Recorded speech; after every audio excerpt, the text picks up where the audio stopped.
The U.S. Space Command recently released a proposal aimed at reducing the junk orbiting the Earth in space.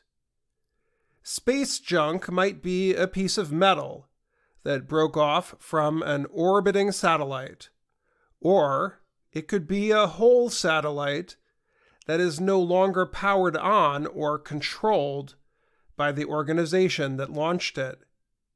If other countries and businesses agree to follow the U.S. proposal, outer space could become much safer and cleaner.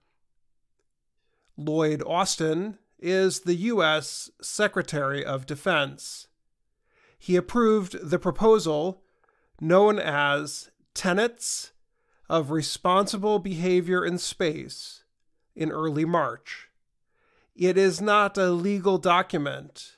It is a 5-point list of so-called best practices. One of the points reads, "Avoid operating in a way that may harmfully interfere with the function of another space object." Another is, "Operate space objects through end-of-life disposal in ways that limit long-lived debris." The other points relate to avoiding collisions or crashes between space objects, not interfering with an organization's ability to control a space device, and communicating ahead of time about a possible collision. The main concern is that there are too many old objects in space that are no longer used. Those objects may get in the way of objects that are useful. Government space agencies and private businesses are working to create some kind of order, especially in the part of space that is called low Earth orbit.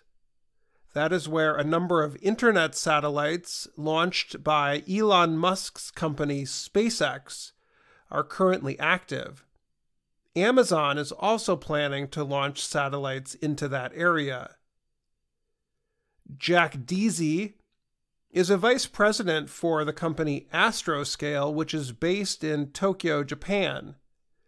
The company is testing a debris removal device called ELSA. The device connects to space debris and pushes the objects toward Earth's atmosphere, where they will burn up. Deasy said the points included in the U.S. proposal should be adopted by the industry before something bad happens in orbit. If something is not done soon and something happens in orbit, Deasy said he is worried the industry will make a fast decision in answer to an accident. He said, "That kind of crisis-driven thing is not always the best way of setting up long-term policies that sustain the ecosystem." So far, Astroscale has raised $376 million for its space cleaning program. One of the investors is Japanese billionaire Yusaku Maezawa. He recently published a message on Twitter saying that garbage in space can become a big problem in the future. While Astroscale is developing a system to remove space debris, other companies are working on creating devices that can capture old satellites and refuel them. The hope is that the old devices can be reactivated so they can be useful for a longer period. Another company, Newman Space of Australia, is working on a way to collect old satellites and turn them into fuel for currently active satellites.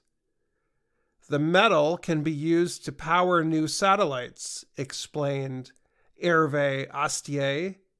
He runs Newman Space. Using the metal that's already there, that's a way to move forward in terms of sustainability, he said. Newman plans to launch a test satellite in June. I'm Dan Friedel.